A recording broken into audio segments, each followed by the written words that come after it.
Atlantic city में दिसंबर 1979 की एक ठंडी रात थी। घड़ी में ठीक रात के 12:47 हो रहे थे। रिजॉर्ट्स इंटरनेशनल कसिनो के अंदर सब कुछ बिल्कुल रोज जैसा चल रहा था।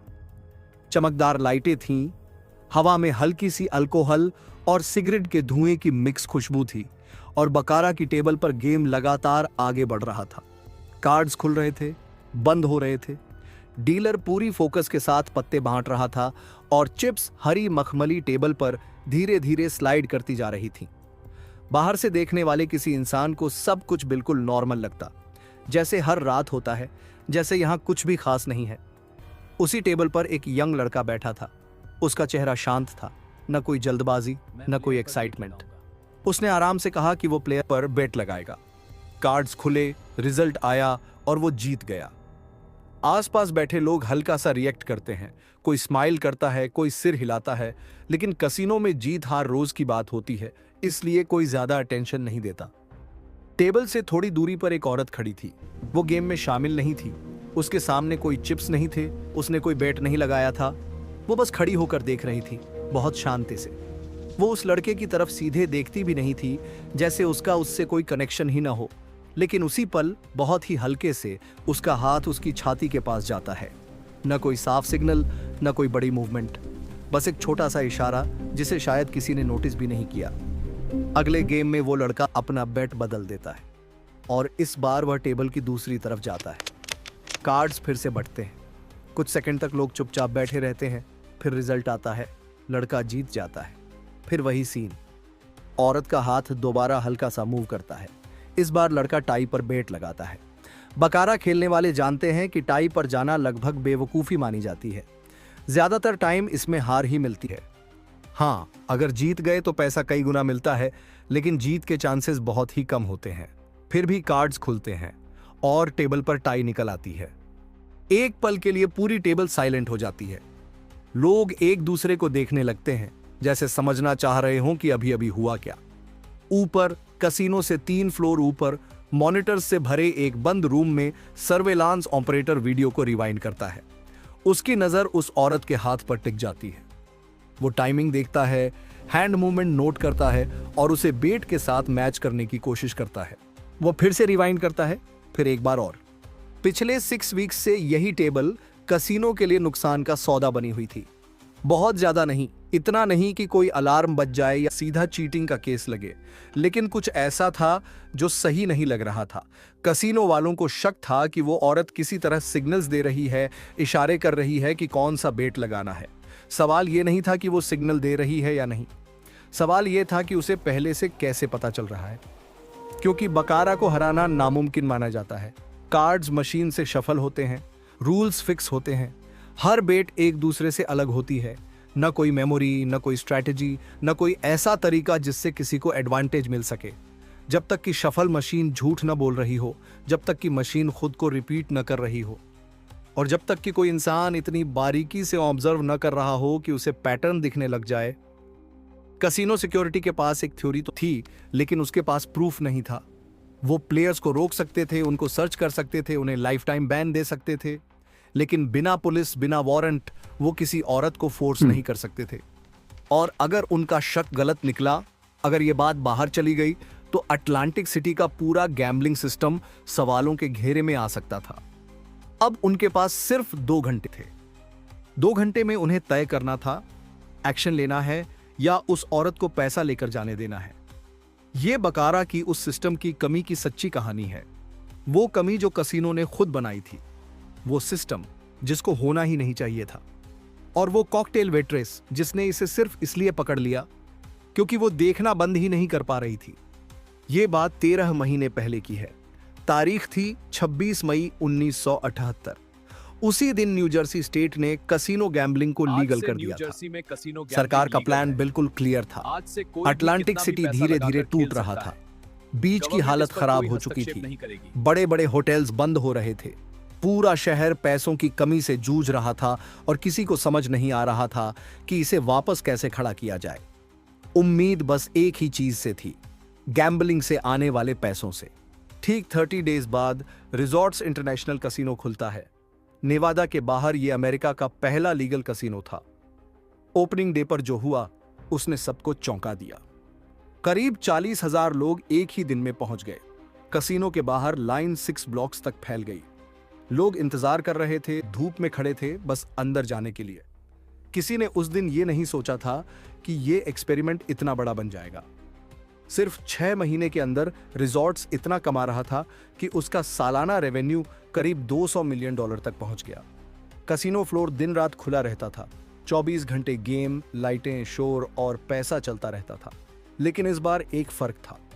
स्टेट के रेगुलेटर्स हर चीज पर कड़ी नजर रखे हुए थे। वजह साफ थी। नेवादा के कसिनो सालों तक माफिया कनेक्शंस और फिक्स्ड गेम्स के लिए बदनाम रहे थे। न्यू जर्सी किसी भी हालत में वही गलती दोहराना नहीं चाहता था। हर मशीन को टेस्ट किया जाता था, हर डीलर का लाइसेंस चेक होता था, हर डॉलर का हिसाब रखा जाता था। स्टेट के लिए यह टैक्स रेवेन्यू का एक्सपेरिमेंट था।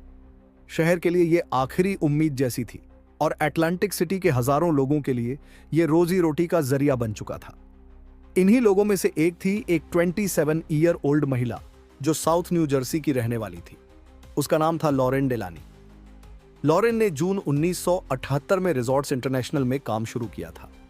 उसकी जॉब थी कॉकटेल वेट्रेस की। कम पैसे मिलते थे, ऊपर से टिप्स मिल जाती थी। उसकी शिफ्ट लंबी होती थी, पूरे 12 घंटे की नाइट शिफ्ट, आधी रात से लेकर दोपहर तक। काम आसान नहीं था। पूरे कसिनो फ्लोर पर ट्रे लेकर घूमना, ड्रिंक्स के ऑर्डर्स लेना, गैम्बलर्स को हल्के कॉकटेल सर्व करना। ज्यादातर लोग उसे देख भी नहीं पाते थे। मैनेजमेंट उसकी स्पीड चेक करता था, सही ऑर्डर पहुंचा या नहीं ये देखता था, और ये भी नोट करता था कि वो स्माइल कर रही है या नहीं। लॉरेन अपना काम ठीक से करती थी, न शिकायत न ड्रामा। पिट बॉसेस और फ्लोर मैनेजर्स के लिए लॉरेन बस एक इनविजिबल सी एम्प्लॉई थी। भरोसेमंद, टाइम पर आने वाली, किसी तरह की डिसिप्लिन प्रॉब्लम नहीं। शांत स्वभाव की लड़की जो काम करके चली जाती थी। लेकिन वो ये नहीं देखते थे कि उसके लंच के समय में क्या होता है। लॉरेन डेलानी को क्रॉसवर्ड पजल्स की लत थी। सिर्फ शौक नहीं, लत। वो हर दिन पजल्स सॉल्व करती थी। न्यूयॉर्क टाइम्स का daily crossword, Los Angeles times का संडे एडिशन, डेल के छोटे पॉकेट पजल्स और वो मोटी मोटी पजल बुक्स जो सुपरमार्केट के काउंटर पर रखी होती हैं। ब्रेक हो, लंच हो या बस थोड़ा सा फ्री टाइम, उसके सामने हमेशा कोई ना कोई पजल खुला होता था। यह कोई कैजुअल हॉबी नहीं थी। उसकी मेमोरी बहुत तेज थी। मेडिकल लैंग्वेज में शायद फोटोग्राफिक मेमोरी न कहें, लेकिन बहुत करीब।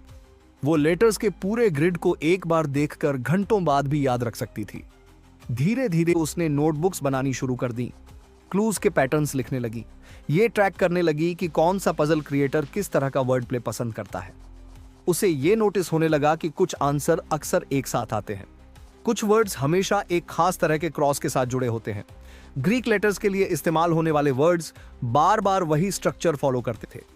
लॉरेन को पैटर्न्स दिखने लगे थे, अपने आप, बिना कोशिश किए, और वो इसे बंद नहीं कर सकती थी। उसके को-वर्कर्स के लिए वो बस एक शांत लड़की थी जो ब्रेक में पजल्स सॉल्व करती रहती थी। लेकिन खुद लॉरेन के लिए वो एक ऐसी इंसान थी जो उन चीजों को देख पाती थी जिन्हें बाकी लोग रोज देखकर भी इग्नोर कर देते थे। 1979 की स्प्रिंग में लॉरेन ने बैकरा टेबल पर कुछ ऐसा देखना शुरू किया जो आमतौर पर कोई देख ही नहीं पाता। बैकराट को एक बहुत सिंपल गेम माना जाता है। इसमें सिर्फ 2 हैंड्स डील होते हैं। एक को प्लेयर कहा जाता है, दूसरे को बैंकर। हर हैंड में 2 या कभी कभी 3 कार्ड्स आते हैं और जिसका टोटल 9 के सबसे करीब होता है वही जीतता है। तीसरा कार्ड कब निकलेगा इसके रूल्स पहले से फिक्स होते हैं। इसमें किसी तरह की स्ट्रैटेजी नहीं होती, न ही प्लेयर को कोई बड़ा डिसीजन लेना पड़ता है। प्लेयर्स बस ये चूज करते हैं कि प्लेयर जीतेगा, बैंकर जीतेगा या फिर दोनों हैंड्स टाई होंगे। कार्ड्स खुले में डील होते हैं, कोई हिडन इंफॉर्मेशन नहीं होती। कसिनो प्लेयर्स को नोट्स लेने देता है, कार्ड्स को ट्रैक करने देता है, क्योंकि टेक्निकली इससे कोई एडवांटेज नहीं मिलता। ब्लैक जैक की तरह नहीं, जहां कार्ड काउंटिंग से ऑड्स बदल सकते हैं। बैकराट मैथमेटिकली ऑब्जर्वेशन से अफेक्ट नहीं होता। हर शू में 8 डेक्स होते हैं। हर शफल रैंडमनेस लेकर आता है। पुराने कार्ड्स से नए कार्ड्स का अंदाजा लगाना इम्पॉसिबल माना जाता है, जब तक कि शफल फेल ना हो जाए, जब तक कि मशीन खुद को रिपीट ना करने लगे, और जब तक कि कोई इतनी बारीकी से देख ना रहा हो कि उसे फर्क दिखने लगे। लॉरेन अपने ब्रेक्स में बैकग्राउंड टेबल्स के पास खड़ी होने लगी। शुरू में वो बस टाइम पास कर रही थी। गेम तेज चलता है और उसके रिचुअल्स इंटरेस्टिंग होते हैं। कुछ प्लेयर्स कार्ड्स पर फूंक मारते हैं, कुछ डीलर्स को लकी मानते हैं और बड़े प्लेयर्स अपनी पसंद के डीलर की डिमांड करते हैं। लॉरेन बस देखती रहती थी, बिना कुछ बोले। फिर उसने नोट्स लेने शुरू किए, किसी खास मकसद से नहीं, बस इसलिए क्योंकि वो हमेशा ऐसा करती थी। 3 हफ्ते बाद उसे कुछ अजीब सा दिखा। कार्ड्स का एक सीक्वेंस, डायमंड का 7, क्लब का जैक, स्पेड का 4, हार्ट का 9। उसने उसे अपनी नोटबुक में लिख लिया। 2 घंटे बाद उसी रात वही सीक्वेंस फिर से सामने आया। बिल्कुल वही कार्ड्स, वही ऑर्डर, 7, जैक, 4, 9। लॉरेन ने टाइम लिखा, डीलर का नाम लिखा, टेबल नंबर लिखा। अगले कई हफ्तों तक वो और ज्यादा ध्यान से देखने लगी। धीरे धीरे पूरी पिक्चर साफ होने लगी। ऐसा लग रहा था कि शफल के दौरान करीब 30 कार्ड्स आपस में चिपक जाते हैं। वो पूरी तरह मिक्स नहीं होते और बाद में उसी ऑर्डर में दोबारा सामने आ जाते हैं। हर बार नहीं, लेकिन इतनी बार जरूर कि लॉरेन उन्हें पहचान सके। उसे यह समझ नहीं आ रहा था कि ऐसा क्यों हो रहा है। उसे बस इतना पता था कि यह हो रहा है। स्लो टाइम में वो एक डीलर के पास गई और उसे बताया कि उसने क्या नोटिस किया है। डीलर ने कंधे उचका दिए और बोला, मशीन्स शफल करती हैं, जो तुम कह रही हो वो पॉसिबल नहीं है।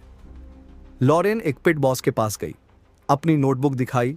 उसने हंसते हुए कहा, शफल मशीन्स हर हफ्ते टेस्ट होती हैं, गेमिंग कमीशन इन्हें सर्टिफाई करता है। तुम शायद कंफ्यूज हो। लेकिन लॉरेन को पूरा यकीन था कि वो कंफ्यूज नहीं है। उसके पास डेटा था, टाइम स्टैम्प्स के साथ ध्यान से देखी हुई बातें थीं, कई रातों में रिपीट होने के प्रूफ्स थे। उसने अपने ऑप्शंस के बारे में सोचा। वो कसिनो मैनेजमेंट को रिपोर्ट कर सकती थी, डायरेक्ट गेमिंग कमीशन से कांटेक्ट कर सकती थी, या फिर कुछ भी नहीं कर सकती थी। उसने इनमें से कुछ भी नहीं किया। अगर कसिनो अपनी गलती ठीक नहीं करना चाहता तो लॉरेन ने डिसाइड किया कि वो खुद इसका फायदा उठाएगी। लॉरेन कसिनो से करीब 25 मिनट दूर एक अपार्टमेंट कॉम्प्लेक्स में रहती थी। उसके सामने वाले कमरे में उसका पड़ोसी रहता था। नाम था रूडी। उम्र करीब 35 साल। दुबला पतला सा आदमी। कई साल पहले उसने इंजीनियरिंग की पढ़ाई बीच में छोड़ दी थी। अब वो इलेक्ट्रॉनिक रिपेयर्स से पैसे कमाता था। खराब टेलीविजन्स, रेडियोज में शॉर्ट सर्किट, जले हुए इलेक्ट्रॉनिक सामान। उसका अपार्टमेंट टूटी फूटी मशीन से भरा रहता था। वायर हर जगह फैले होते थे। पुराने कॉफी वाले डिब्बे में छोटे छोटे पार्ट्स रखे रहते थे। लॉरेन की उससे मुलाकात करीब 6 महीने पहले हुई थी, जब उसका हीटर खराब हो गया था।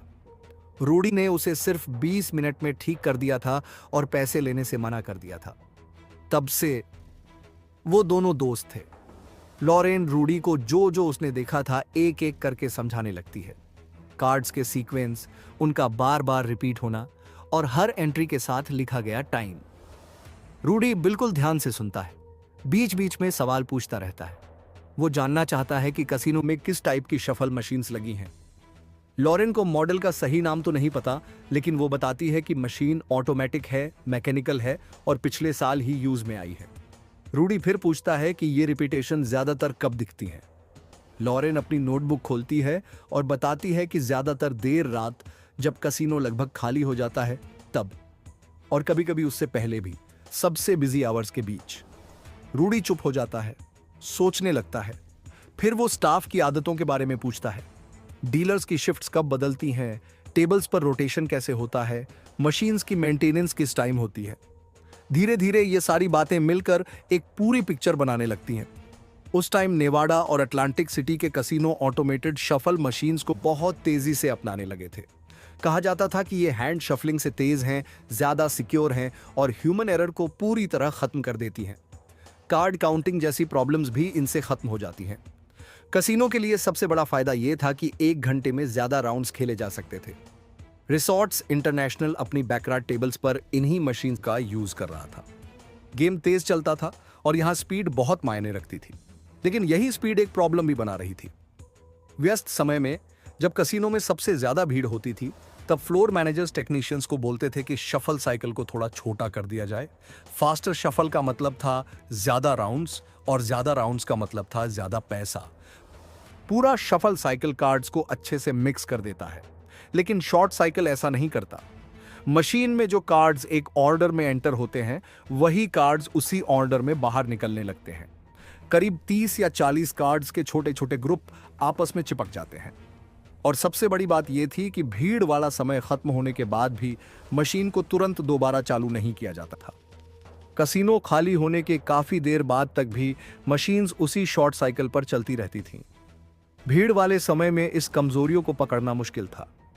बहुत सारे खिलाड़ी होते थे, बहुत शोर होता था और सीक्वेंस किसी का ध्यान खींचे बिना निकल जाते थे। लेकिन कम भीड़ वाले समय में वही सीक्वेंस साफ दिखने लगते थे। खिलाड़ी कम होते थे, गेम स्लो हो जाती थी, देखने का टाइम मिलता था। और यही वो टाइम था जब समझ में आता था कि कोई सीक्वेंस रिपीट हो रहा है। बेट लगाने का सही वक्त।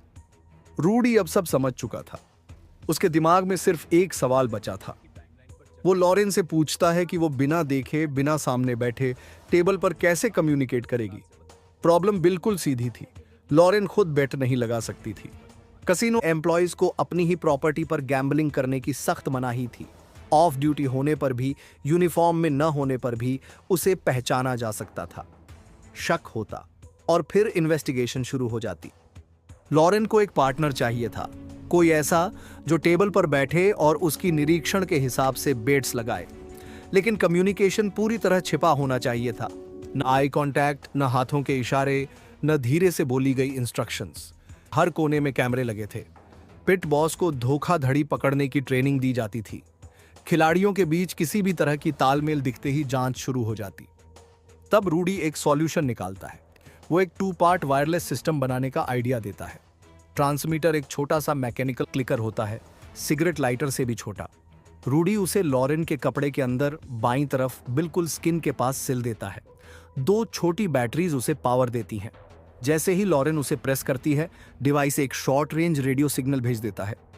रिसीवर एक छोटा सा वाइब्रेटिंग पार्ट होता है, वैसा ही जैसा बाद में मोबाइल्स में दिखा। रूडी उसे एक छोटे फैब्रिक पाउच में रखता है, जिसे जांघ या कमर के अंदर बांधा जा सकता है। सिग्नल मिलते ही वो हल्का सा बज करता है, इतना धीमा कि आसपास किसी को कुछ सुनाई नहीं देता। कोड बहुत सिंपल रखा जाता है। 1 क्लिक का मतलब प्लेयर पर बेट, 2 क्लिक का मतलब बैंक पर बेट, 3 क्लिक का मतलब टाई पर बेट। रूडी के अपार्टमेंट में दोनों सिस्टम को टेस्ट करते हैं। 15 फीट, 20 फीट, 25 फीट की दूरी पर सिग्नल क्लियर आता है। वाइब्रेशन कपड़ों के आर पार महसूस हो जाती है, लेकिन कोई आवाज नहीं निकलती। 1959 में कसिनो सिक्योरिटी क्या चेक करती थी? मार्क किए हुए कार्ड, भारी पासे, चुंबक और हाथों की चालाकी। जैकेट या पैंट की जेबें चेक की जाती थीं। आस्तीनें देखी जाती थीं, जूते तक जांचे जाते थे, लेकिन वो ब्राज की तलाशी नहीं लेते थे। बॉडी के प्राइवेट हिस्सों की तलाशी नहीं होती थी। सिस्टम तैयार था। 1979 की गर्मियों की एक बुधवार की रात थी। ये रात उन्होंने बिल्कुल सोच समझकर चुनी थी। वीक के बीच में डीलर्स की शिफ्ट्स बदलती थीं और यही पैटर्न उनके लिए सबसे ज्यादा सही था। लॉरेन बैगरा टेबल पर आकर बैठती है, आराम से एक ड्रिंक ऑर्डर करती है और अपनी नोटबुक खोल लेती है। कुछ दूरी पर उसी टेबल के दूसरे एंड पर रूडी आकर बैठ जाता है। दोनों एक दूसरे को न देखते हैं, न पहचानते हैं, न कोई इशारा करते हैं। बाहर से देखने वाले को ऐसा लगता है जैसे ये दोनों एक दूसरे को जानते ही नहीं। कसिनो में ठीक ठाक भीड़ होती है। शफल टाइम पहले से कम कर दिया गया है। कार्ड्स तेजी से बांटे जा रहे हैं। लॉरेन बस चुपचाप देखती रहती है, नोट्स बनाती है और वेट करती है। धीरे धीरे भीड़ कम होने लगती है। लोग बाहर निकलने लगते हैं, शोर कम हो जाता है। तभी पहला पत्तों का चक्र सामने आता है। लॉरेन को वही सीक्वेंस दिख जाता है जो कुछ घंटे पहले उसने देखा था। उसे साफ पता होता है कि आगे क्या आने वाला है। उसका हाथ बहुत हल्के से उसकी छाती की तरफ जाता है। एक क्लिक। रूडी को अंदर से एक झटका सा महसूस होता है। वो प्लेयर पर बैट लगाता है, कार्ड्स खुलते हैं, प्लेयर जीत जाता है। लॉरेन का हाथ फिर हल्का सा मूव करता है। 2 क्लिक। रूडी बैंकर पर बैट लगाता है, कार्ड्स खुलते हैं, बैंकर जीत जाता है। रात खत्म होते होते रूडी के पास करीब $1500 हो चुके होते हैं। दोनों अलग अलग बाहर निकलते हैं। अगले दिन तक एक दूसरे से बात भी नहीं करते। दूसरे हफ्ते $2000, तीसरे हफ्ते 3000, चौथे हफ्ते 5000। उनके अपने सख्त नियम होते हैं। सिर्फ कंफर्म्ड लूप्स पर ही बेट लगेगी। कभी बहुत बड़ी अमाउंट नहीं। जीतने पर कोई रिएक्शन नहीं, कभी आई कांटेक्ट नहीं, हमेशा अलग अलग एग्जिट, और पैसा बराबर आधा आधा होगा। टोटल कमाई $25,000 से ऊपर चली जाती है। आज के टाइम में देखें तो ये अमाउंट $1,00,000 से भी ज्यादा बैठता है। लॉरेन की जिंदगी बाहर से बिल्कुल वैसी ही रहती है। वही अपार्टमेंट, वही नाइट शिफ्ट, वही क्रॉसवर्ड पजल्स। फर्क बस उसके अंदर होता है। उसे अब कुछ ऐसा पता होता है जो कसीनो को नहीं पता। रूडी के लिए पैसा सेकेंडरी था, उसका असली मजा सिस्टम में था। एक मशीन की कमजोरी का दूसरी मशीन से फायदा उठाना उसके लिए यह सही तरीका था। कसीनो को कुछ समझ नहीं आ रहा था। बैकरा टेबल्स कभी कभी लॉस में जाती हैं, यह नॉर्मल माना जाता है। लक ऊपर नीचे होती रहती है। किसी एक वेट्रेस का लॉस के टाइम आसपास होना ऐसी कोई बात नहीं थी जिस पर कोई ध्यान दे। गर्मियों के एंड तक टोटल कमाई $50,000 तक पहुंच जाती है। 1979 की ठंड का मौसम, एक शांत मंगलवार की रात। लॉरेन का फ्लोर पर घूमते घूमते 2 मिनट के लिए ध्यान भटक जाता है। Bathroom break. उसी टाइम टेबल पर एक यंग डीलर से गलती हो जाती है। कार्ड्स उसके हाथ से स्लिप हो जाते हैं। वो उन्हें जल्दी जल्दी उठाकर अलग ऑर्डर में रख देता है। लॉरेन को इस बारे में कुछ पता नहीं होता। वो वापस आती है। थोड़ी देर बाद एक क्रम सामने आता है। उसे लगता है कि ये पहचाना हुआ है। वो सिग्नल देती है। पहली 2 बेट्स जीत जाती हैं। ये लक है या फिक्स्ड पैटर्न क्लियर नहीं होता। उनका कॉन्फिडेंस बढ़ चुका होता है। अब वो बड़ी अमाउंट लगाने लगते हैं। तीसरी बेट में लॉरेन बैंकर का सिग्नल देती है। रूडी $3,000 लगा देता है, लेकिन प्लेयर जीत जाता है। चौथी बेट में लॉरेन प्लेयर का सिग्नल देती है। $2,500 लगते हैं। इस बार बैंकर जीत जाता है। सिर्फ 20 मिनट में $6,000 का लॉस हो जाता है। अगली सुबह लॉरेन रूडी के दरवाजे पर खड़ी होती है। रूडी का फैसला फाइनल होता है। यह लॉस उसे डरा देता है। उसका लॉजिक बिल्कुल सीधा होता है। वो साफ कह देता है कि वो डिवाइसेस मेंटेन करेगा, सवालों के जवाब देगा, लेकिन कसीनो वापस नहीं जाएगा। लॉरेन समझ जाती है। वो बहस नहीं करती, लेकिन प्रॉब्लम सामने होती है। उसे तुरंत एक नए पार्टनर की जरूरत होती है। केविन, एक बारटेंडर। केविन रिसॉर्ट्स इंटरनेशनल से 3 ब्लॉक्स दूर एक बार में काम करता है। उम्र 24 साल, पढ़ा लिखा, नॉर्थ न्यू जर्सी के एक अच्छे फैमिली से। एक शाम लॉरेन उसके पास जाती है, पूरा सिस्टम समझाती है, डिवाइस दिखाती है। केविन के सवाल सीधे होते हैं। वो जल्दी समझ जाता है। उसकी चिंता लीगल रिस्क को लेकर होती है। वो पूछता है कि वो आखिर गलत क्या कर रहे हैं। लॉरेन बहुत संभल कर जवाब देती है। वो कहती है कि वे जो जानकारी सबके लिए खुली है उसे देख रहे हैं, कसीनो की परमिशन से नोट्स ले रहे हैं और उन्हीं ऑब्जर्वेशंस के बेस पर बेट लगा रहे हैं। सिग्नलिंग डिवाइस अनयूजुअल जरूर है, लेकिन रेडियो ट्रांसमीटर रखना इलीगल नहीं है। केविन सोचता है, फिर बोलता है, मैं रेडी हूं। केविन के साथ तीसरी रात थी। शुरुआत बिल्कुल वैसी ही हुई जैसी पहले होती आई थी। लॉरेन ऑब्जर्व करती है, सिग्नल देती है और बेट्स एक के बाद एक सही बैठते जाते हैं। प्लेयर, बैंकर, फिर प्लेयर। केविन हर बार जीत रहा है।